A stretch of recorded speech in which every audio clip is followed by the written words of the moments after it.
Welcome to Penrose Learning, where we make understanding easy. You start by verifying the hardware. Make sure your laptop has Thunderbolt 3 or 4 and explicit eGPU support, because that is the connection you will use. Next, pick an enclosure that supplies enough wattage and a full PCIe X16 slot for the desktop-grade card. This prevents power or bandwidth bottlenecks.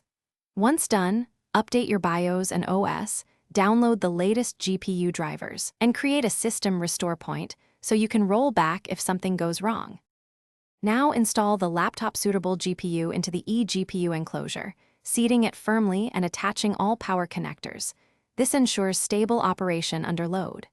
Connect the enclosure to your desktop via Thunderbolt, authorize the device in the operating system, and then boot. Install the GPU drivers the moment the OS detects the card, and make sure to set the preferred GPU for specific applications in system graphics settings. Finally, configure power and cooling profiles so the GPU runs efficiently and does not throttle. Finish by confirming the card appears in Device Manager and the GPU control panel, check clocks, RAM, and that the OS routes workloads to the external card. Run a mix of synthetic benchmarks and actual applications to validate performance, thermal behavior, and stability.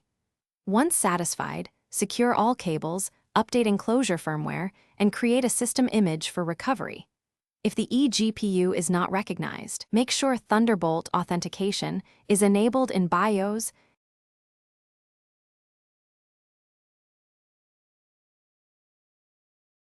Thanks for watching. If this was helpful, leave a like and consider subscribing. See you next time.